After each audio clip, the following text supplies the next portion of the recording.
Bonjour à tous et bienvenue sur le podcast Autrement Senior. Je suis Caroline Gasto, consultante et créatrice d'Autrement Senior. Et chaque mois, avec cette émission, je vous donne tous les outils sur le savoir-être et le savoir-faire avec nos aînés. Les conseils, les astuces et surtout l'énergie pour booster votre efficacité et pérenniser leur prise en charge. Ici, on libère la parole des aidants familiaux. On laisse exprimer tous les métiers de la prise en charge de nos seniors. Infirmières, kinés, auxiliaires de vie, médecins, psychologues, assistantes sociales, familles d'accueil et autres. Ils parleront de leur quotidien et partageront avec nous des moments drôles et cocasses. Un regard souriant sur ce sujet sérieux pour notre plus grand plaisir.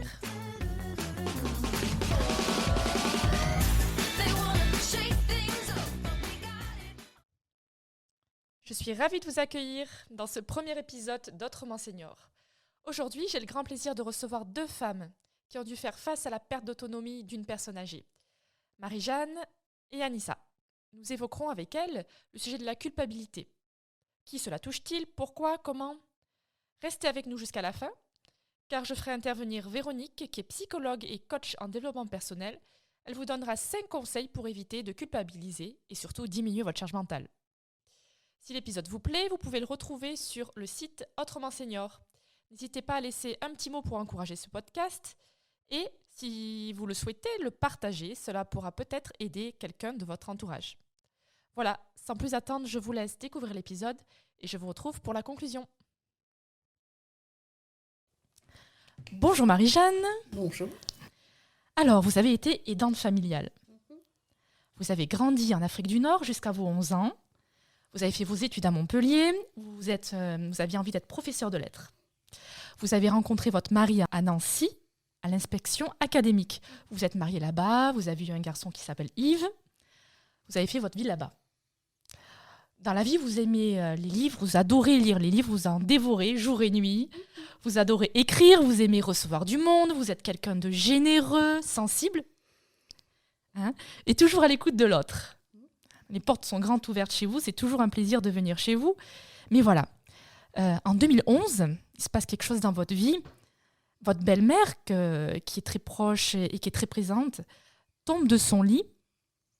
Et là, votre vie va prendre un nouveau tournant. Mais vous allez nous raconter tout ça après. Bonjour Anissa. Bonjour. Voilà, Anissa, vous avez 36 ans, vous êtes accueillante familiale. Alors, qu'est-ce que c'est accueillante familiale ? C'est un grand mot. Mais en fait, c'est-à-dire que vous accueillez à votre domicile des personnes âgées de 80 à 85 ans qui sont en perte d'autonomie, ou du moins qui sont rentrées dans la dépendance, et vous les accompagnez en pension complète jour et nuit. Vous avez eu aussi l'occasion d'organiser le maintien à domicile d'un couple de personnes âgées et vous avez organisé toute la coordination qu'il y avait avec des auxiliaires de vie. Vous leur avez appris, vous les avez guidés dans la vie quotidienne de ce couple. Vous connaissez donc le problème par cœur, les difficultés que rencontrent les aidants familiaux, leurs questions, leurs doutes. Ensemble, Marie-Jeanne, Anissa, j'espère qu'aujourd'hui, on vous donnera envie, à vous qui nous écoutez, de dépasser vos doutes et les obstacles pour parvenir à trouver un bon équilibre entre vous et votre aîné. Marie-Jeanne, on va commencer avec vous. Alors, expliquez-nous ce qui s'est passé cette fameuse année en 2011, l'année où tout a basculé. Bien, la mamie, donc, 2 ans auparavant, avait eu une opération de la hanche. Et dès cette opération, nous avions vu quand même qu'il y allait avoir des problèmes avec une perte d'autonomie. 2 ans plus tard, la mamie, qui voulait se lever, tombe de son lit. Et je ne sais pas pourquoi, à 4 heures du matin, j'ai eu comme un pressentiment. Et je suis allée voir. Et elle avait la tête en sang. Enfin, vraiment ça a été assez choquant. Donc, j'ai appelé le médecin. Je lui ai dit de venir d'Ardard. Il m'a dit d'appeler les urgences. J'ai dit non. Il faut venir, il faut aider parce que voilà. Et donc dès le lendemain, les infirmières ont été là parce qu'il fallait des médicaments, parce qu'il fallait, voilà, je suis allée chercher le médicament à la pharmacie pendant qu'une infirmière était là, attendait, patientait. Et là, je me suis rendu compte que là, ce n'était plus possible, qu'il fallait faire quelque chose. Donc, avec mon mari, avec Christian, nous avons décidé d'un commun accord d'aménager la maison. Parce que la maison avait des couloirs qui étaient plutôt étroits. Nous avions une grande bibliothèque au rez-de-chaussée. Nous nous sommes dit, la bibliothèque, nous allons la transformer en chambre. Non, nous l'avions déjà transformée en chambre, pardon. Mais nous avons ouvert les couloirs, nous avons ouvert de façon à ce que les infirmières puissent, en fauteuil, prendre la mamie, aller l'amener dans sa salle de bain. Nous avons créé une douche à l'italienne, de façon à ce que la mamie puisse avoir une toilette qui soit une vraie toilette, avec les infirmières qui étaient là, qui avaient la possibilité de tourner le fauteuil. Il y avait vraiment... Et d'ailleurs, une des infirmières qui est intervenue m'a dit, Marie-Jeanne, c'est la première fois où on a une telle possibilité dans une maison. Voilà, c'est vraiment très... Voilà, ça a commencé là. Ça a commencé là. Donc en fait, la question qu'on se pose, c'est est-ce que vous avez envisagé avec votre mari, en amont de cet accident, de cette chute que votre belle-mère a eue, est-ce que vous aviez envisagé l'avenir? Est-ce que vous l'aviez évoqué avec votre belle-mère déjà? Est-ce que vous aviez des difficultés à parler de ça? Est-ce qu'on pouvait envisager de parler de choses, de l'avancée de l'âge, de la perte d'autonomie, de l'entrée dans l'indépendance avec elle? Est-ce que c'était des sujets qui venaient sur la table facilement? Alors, quand la mamie a eu 85 ans, 86 ans, elle nous avait dit, vous savez, de toute façon, si jamais je ne veux pas être une charge, j'irai en maison de retraite. Elle nous avait dit ça comme ça un jour. Alors avec Christian, on s'était regardé. Puis moi, ça m'avait pas trop... voilà, elle avait dit ça comme ça. Et puis, en fait, on a compris ça comme est-ce que vous voulez que j'aille? Et en fait, c'était non. Parce que il y a eu un moment où, justement, quelques années après, qui sont passées, et on était un peu fatigués avec Christian et on a voulu la mettre en maison familiale, rien que pour prendre un peu de vacances, et on ne l'a pas fait quand même. Oui. Voilà. Et non, le lien était très fort. Et on ne... Pardon. Vous avez le droit de pleurer, il n'y a pas de problème. La mamie nous a dit ça un peu en boutade, mais jamais, au grand jamais, on a voulu la mettre en maison. Oui. Et c'est vrai que l'émotion que ressentent les aidants familiaux par rapport à ça est toujours un petit peu compliquée à évoquer. Après, mais il ne faut pas hésiter à laisser libre cours à ce que l'on ressent et ne pas hésiter surtout à en parler avec les personnes âgées parce que ça représente une forme d'angoisse très très présente pour eux. Ils ne savent pas comment en parler à leurs enfants. Ils savent très bien que ça va arriver quand même sur le tapis à plus ou moins court terme et c'est vrai que c'est compliqué. Je ne sais pas ce que tu en penses, Anissa, mais c'est quelque chose qu'on entend souvent. Bien sûr, ouais. Et de pouvoir anticiper déjà, d'en discuter avec eux, oui. Ouais, de la perte d'autonomie. Oui. Parce qu'elle s'est bien rendue compte que les jours passant, elle perdait. Elle s'en est rendue compte parce que c'était quelqu'un, mamie, d'intelligent et donc elle a perçu ça. Donc il fallait qu'on soit là pour lui dire, on va vous aider, on est là. Les kinés sont là, les infirmières sont là, on est autour de vous, le médecin. Donc mais elle en avait conscience. Elle avait conscience que... Parce qu'elle ne supportait pas, elle n'aimait pas qu'on l'aide, mamie. Elle n'aimait pas qu'on l'aide. Elle était très... je suis une personne, donc je peux, moi, m'occuper de moi-même. Et quand on a demandé à ce que des infirmières l'assistent, mais pourquoi? Mais je peux me laver toute seule, je peux. J'ai dit non, mamie, il y a un moment, vous avez besoin que quelqu'un vous aide. Donc ça a été un long processus, tout à fait. Combien de temps à peu près vous pouvez estimer ce processus entre le moment où elle a eu conscience que c'était un petit peu difficile au quotidien, dans les registres de la vie quotidienne? En fait, c'est depuis 2009, quand elle a eu son opération de la hanche, qu'elle a vraiment commencé à être diminuée, ou alors là, on lui a dit quand même, il faut absolument que l'on vous aide, et elle en a vraiment pris conscience en 2011. Quand elle est tombée. 2 ans. Donc, 2 ans. Ouais, c'est énorme. C'est énorme. C'est énorme, mais c'est en principe, c'est ce temps-là qu'il faut, voire parfois plus longtemps encore.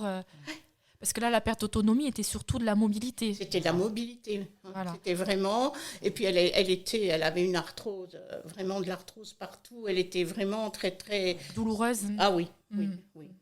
Mais elle ne se plaignait quasiment jamais. C'est ça qui est extraordinaire. Elle était assez fière. Elle était assez fière et elle se plaignait pas trop. Il y a qu'à la fin où vraiment, quand c'était difficile. Et alors, dans le cercle familial, votre mari a des frères et sœurs. Oui.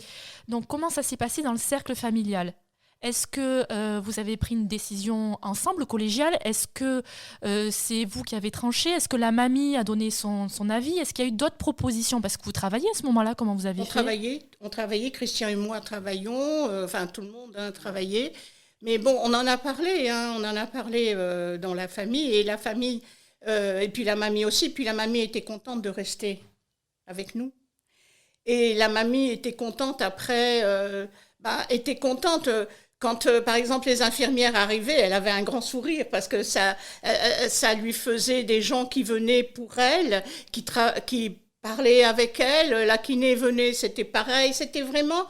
voilà. Et elle a quand même pris conscience qu'elle avait besoin d'aide.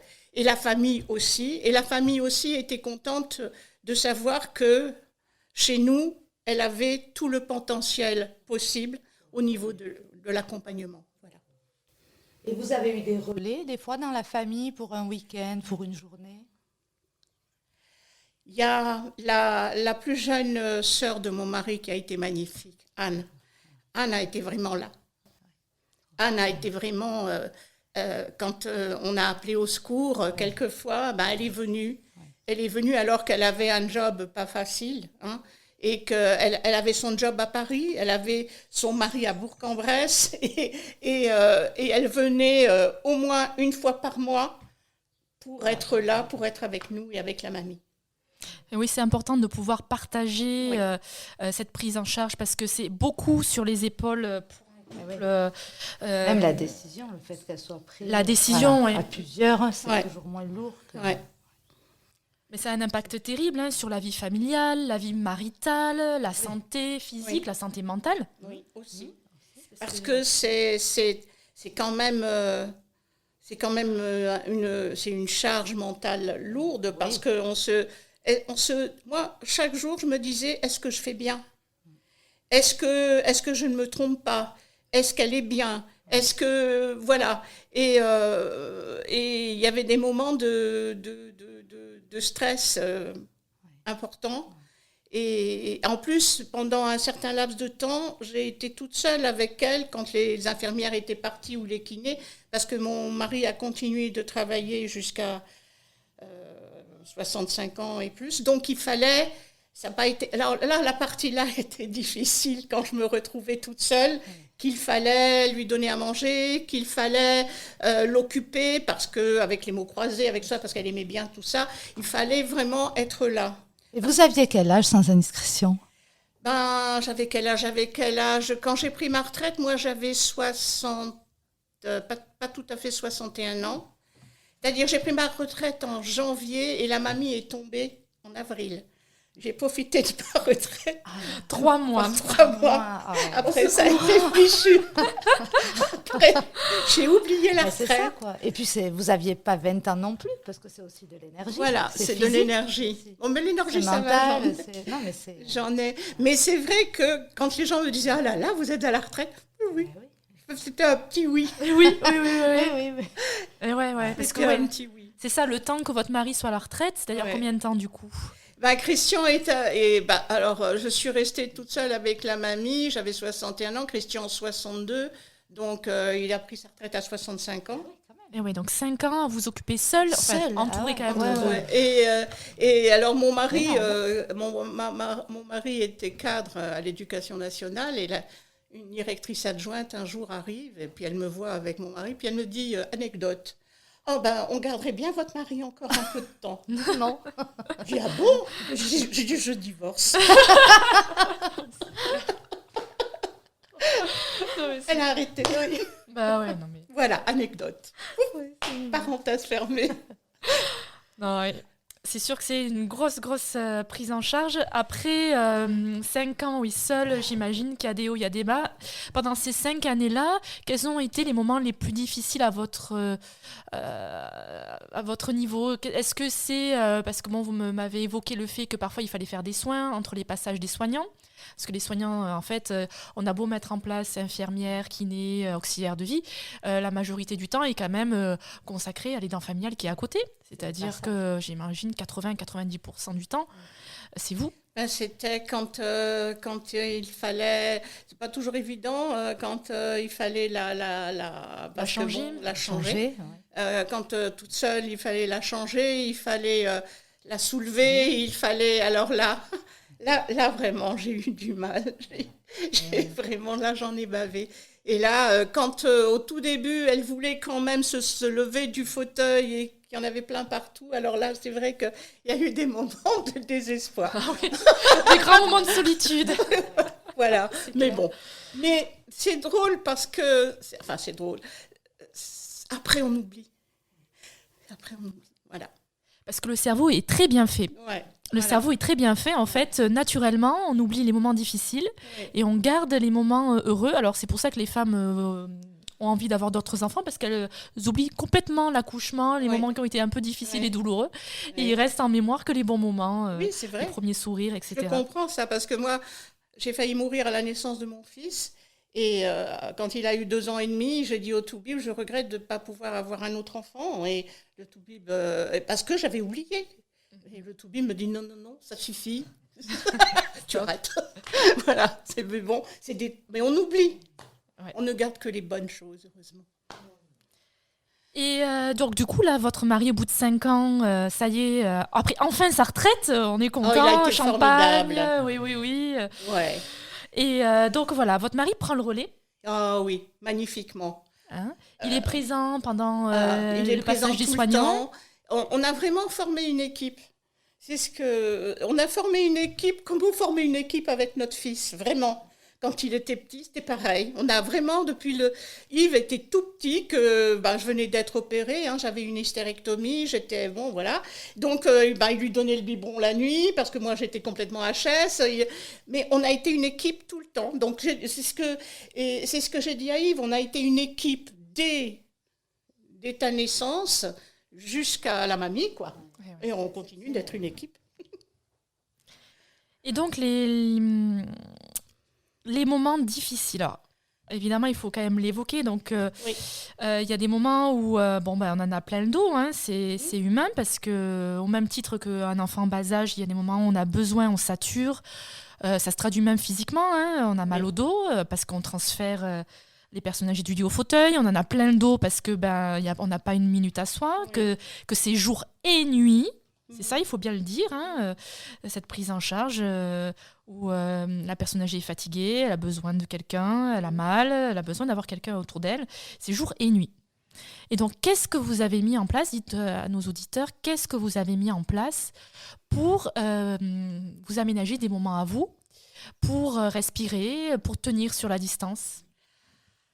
Alors, l'auxiliaire de vie a été importante dans ces moments-là. On avait décidé qu'elle viendrait un jour de 9h du matin jusqu'à 17h le mercredi, et que c'était la journée, pas la journée des enfants, mais c'était la journée des grands-enfants. Oui. Donc là, on partait, on allait se balader, et c'était notre respiration à Christian et à moi. Alors là, c'était vraiment très bien. On a fait ça. Et puis, l'auxiliaire de vie aussi, quand vraiment j'étais très fatiguée, et Christian aussi, on l'appelait, on lui disait, bon, est-ce qu'on peut compter sur vous le week-end? Et alors là, elle était là. Il faut reconnaître qu'elle était là. Elle me disait, Marie-Jeanne, pas de problème, je suis là, vous pouvez y aller, parce qu'on avait vraiment besoin de penser à autre chose. Voilà. Ça permet de mieux revenir après aussi. Voilà, et ça permet de mieux revenir après, de retrouver une mamie quand elle nous revoyait, qui avait le sourire, Donc, ça permet de recharger les batteries. Je profite de cette question pour faire intervenir Anissa. Anissa, vous êtes vous-même une alternative au domicile et vous avez déjà proposé vos services pour soulager les aidants familiaux. Absolument. L'accueil familial permet aussi donc, à des aidants familiaux de pouvoir, ne serait-ce que pour des solutions temporaires, des vacances, des week-ends, une journée par semaine. Là, en l'occurrence, vous aviez une auxiliaire donc, qui venait à domicile, mais l'accueil familial permet aussi de pouvoir placer sur une journée, même une après-midi, donc voilà, en fonction du contrat, pour justement soulager. Parce que c'est essentiel, voilà, ces petites sorties, cette petite aération. C'est le secret, en fait. Mais c'est ça, pour tenir, c'est essentiel. Ouais.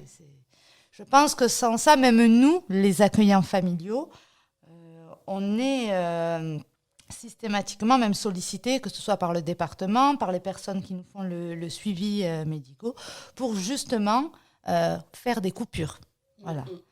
Sinon, on ne tient pas. On arrive à saturation et après, on n'est plus compétent de toute façon. La chance qu'on a aussi après en accueil familial, c'est qu'on est aussi aidé comme vous à domicile, donc par des intervenants, voilà, qui sont des grands soutiens, que ce soit donc des infirmiers, des kinés, des orthophonistes, médecins. On a aussi, donc nous avec le département, un suivi médical qui est fait. Moi, en l'occurrence, c'est le GIHP, donc voilà, qui fait le suivi, donc qui fait des entretiens régulièrement, qui passe, qui vient voir si tout va bien. Si on a un problème, on peut aussi leur en parler. Ils sont là aussi bien pour nous que pour les familles. Voilà, donc c'est assez... voilà. On est quand même bien entouré, voilà. Et c'est important de l'être, voilà, de ne pas travailler seul, voilà, de savoir s'entourer. Voilà. De savoir qu'on a des limites, qu'on n'est pas un super-héros. Exactement, absolument. Comme n'importe quel aidant familial, à un moment donné, il faut savoir dire stop. Quoi. On est fatigué. Oui. Le fait de savoir qu'il y a des intervenants infirmières... ça aide, bien sûr. Ça aide, et puis... Moi, je sais que ça fait des interactions. Quand elles arrivaient, c'était ma respiration c'est aussi. Vrai. Parce que vraiment, voilà, c'était important. Oui. C'était vraiment important. Et après, ce que j'ai beaucoup apprécié, c'est qu'on crée des liens très forts, mais vraiment très forts. Et ces liens perdurent après. Voilà. C'est vrai. Ça, c'est... Oui. Alors, pas toujours. Ça dépend de l'aidant familial. En tout cas, on ne citera pas de nom. On va dire que sur l'immensité des aidants familiaux, il va y avoir 10% où les soignants vont continuer à garder un rapport parce qu'il y a eu vraiment un rapport de confiance, qu'on s'est rencontrés pendant des années, qu'on a été là dans des moments difficiles mais aussi heureux. Voilà. Il n'y a pas que des moments malheureux, bien heureusement, sinon il n'y aurait plus de soignants non plus. Si on était là que pour les moments difficiles, c'est vrai qu'il y a des petites victoires, il y a des petits moments comme ça. Je repense encore à un patient là, qui va se marier alors qu'il est en soins palliatifs, par exemple. Mais bon, voilà, on est là, on est content d'être là pour lui et puis de partager, d'être spectateur de ce moment-là. C'est formidable, c'est des moments super, quoi. Donc, c'est vrai que par rapport à ce que vous disiez, Anissa, le rôle de l'aidant familial est très important. Il existe pas mal d'alternatives au domicile pour aider justement les aidants familiaux parce que l'État a tout à fait conscience que c'est un travail difficile, que tout un chacun a envie de rester chez lui jusqu'au bout, d'être entouré de ses proches. C'est vraiment ce qu'on se souhaite à tous. Mais on sait que ça demande beaucoup de sacrifice, il faut dire le mot, de sacrifice. Et souvent, les aidants familiaux ont du mal à faire le pas. Ils culpabilisent, il faut dire le mot, ils culpabilisent de laisser, ne serait-ce que même une semaine, leurs personnes âgées, leurs parents, leur père, leur mère, entre pourtant de très bonnes mains. Il faut le dire quand même, ils sont en sécurité. Souvent, il y a cette impression d'abandon. Il y a cette impression d'abandon, oui. Ouais. Parfois, il faut dire les choses aussi, on a des papis et des mamies qui sont un peu coquins, qui surfent au psy sur la corde de la sensibilité et qui n'hésitent pas à dire les mots qui vont bien, comme de toute façon quand tu reviendras je ne serai plus là, je sais que je suis un poids pour toi. Qu'est-ce qu'on entend encore souvent? De toute façon, moi si ça continue comme ça, je vais avaler des médicaments, comme ça j'embêterai plus personne. Donc c'est des petites phrases comme ça qu'on entend et qui amplifie le phénomène, quoi. Déjà que pour les aidants familiaux, c'est toujours un peu délicat. Il y a quand même, on est plus dans l'émotion, on n'est pas dans le factuel du tout, on est vraiment dans l'émotion, quoi. Donc c'est compliqué. Est-ce que toi, Anissa, tu as rencontré souvent ce cas-là ou pas? Est-ce que les gens viennent te voir et au dernier moment, finalement, ils disent non? C'est arrivé. Donc oui, et après, généralement, voilà, contrairement à vous, des fois, c'est le domicile aussi qui ne le permet pas. Il y a des domiciles qui ne sont pas forcément adaptables. Donc du coup, c'est vrai que voilà, ça m'est arrivé. Ou alors, j'ai eu une résidente. Donc sa fille était venue me rencontrer. Et entre le premier appel et le moment où elle s'est décidée, il s'est écoulé 8 mois. 8 mois, et pendant ces 8 mois, elle a été en réflexion. C'est presque un accouchement. Voilà. Oui, c'est presque un accouchement. Parce que justement, elle était dans cette culpabilité et qu'elle n'arrivait pas à prendre sa décision, à se dire je le fais pas. Voilà, la mamie en l'occurrence, c'était compliqué aussi parce que elle lui faisait comprendre, voilà, je t'ai élevée et toi aujourd'hui tu veux m'abandonner. Donc voilà, ça c'est des phrases qui sont prononcées. Hein. Donc du coup, voilà, ça a été. Et au bout de 8 mois, donc quand elle m'a recontactée, on a fait un entretien.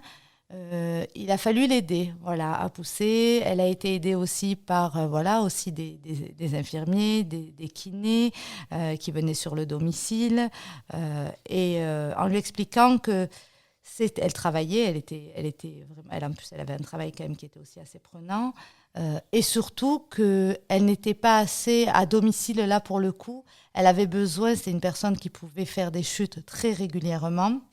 Elle se mettait en danger, elle pouvait aller sur l'extérieur, donc c'était assez compliqué et qu'il lui fallait du H24. Voilà.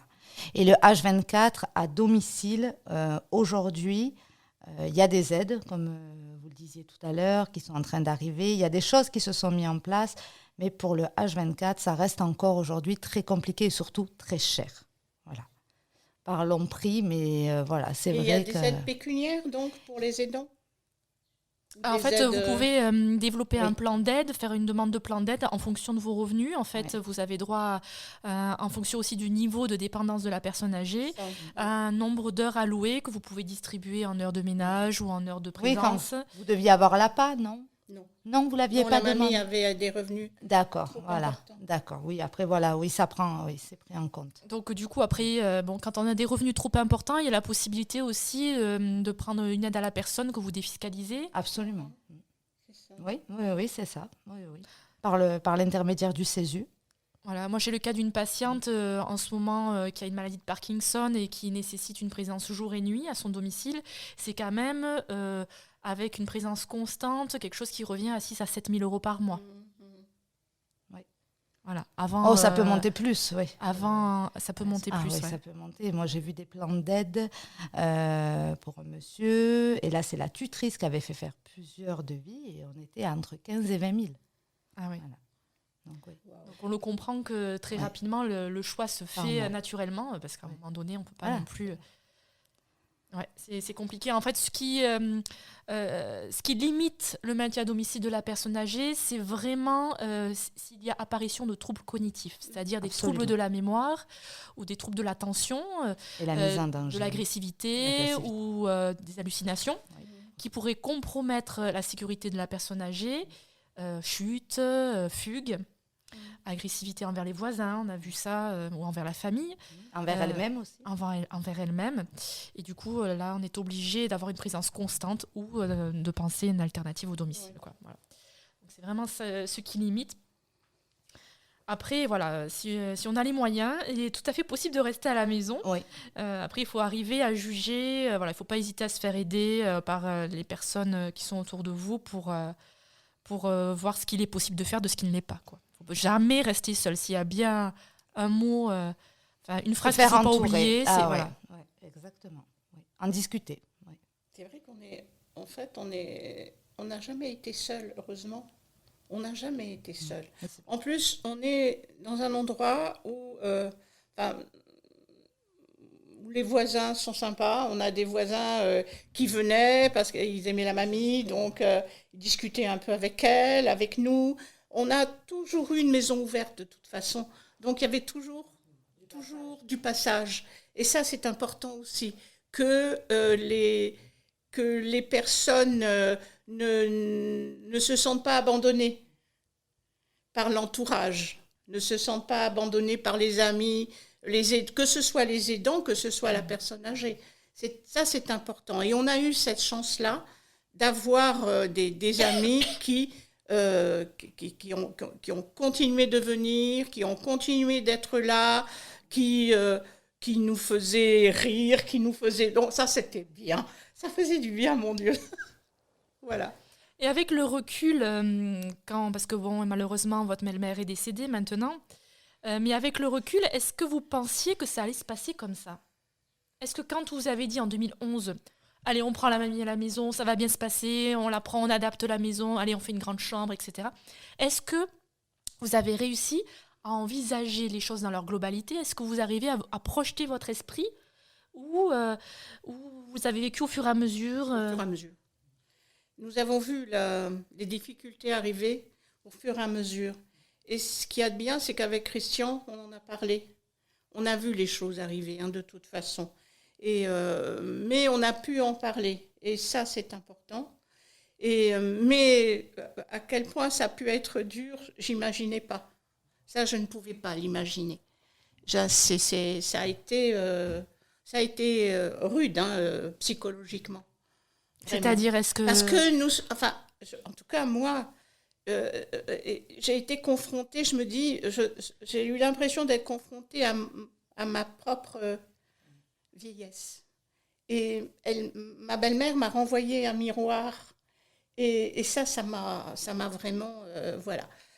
C'est ça, c'est que la personne âgée vous renvoie à votre propre fin, en fait.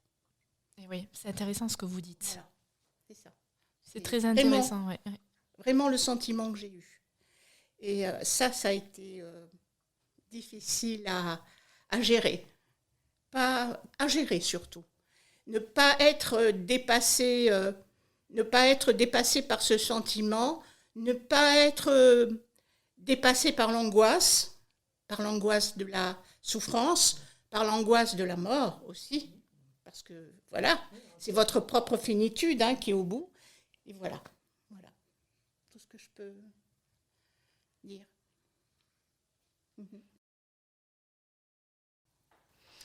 Marie-Jeanne, est-ce que vous avez 2 conseils à donner à ceux qui nous écoutent aujourd'hui, qui rencontrent la même situation que vous, une situation similaire, qui aujourd'hui sont un peu perdus, on va les appeler, on va leur dire, oh là là, votre mère ou votre père ou votre belle-mère, votre beau-père ou votre oncle, je ne sais pas, vraiment il est en perte d'autonomie ou alors il sort d'hospitalisation, il va falloir envisager de passer à l'étape supérieure pour pouvoir le garder.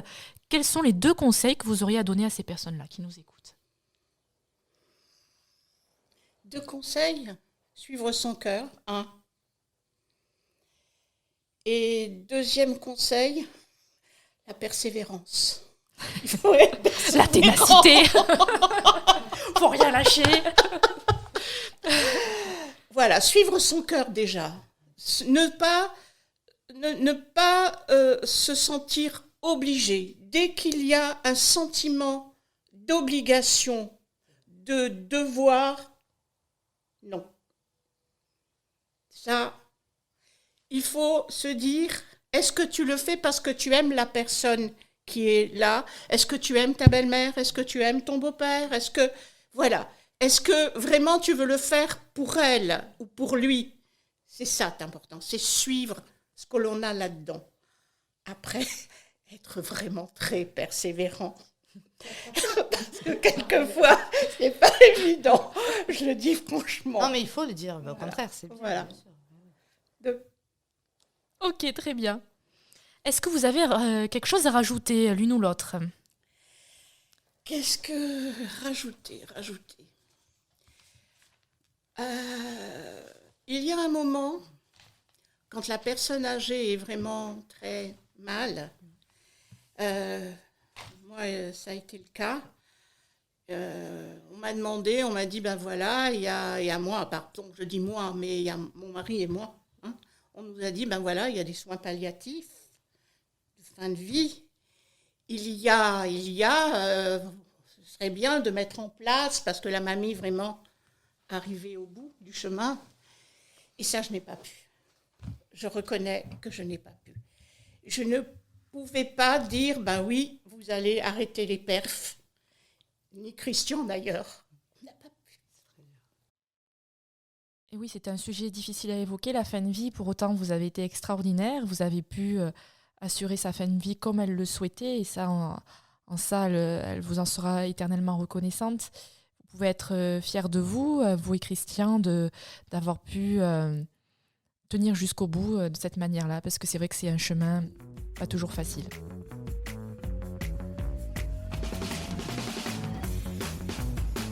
Voilà. En tout cas, je vous remercie toutes les deux.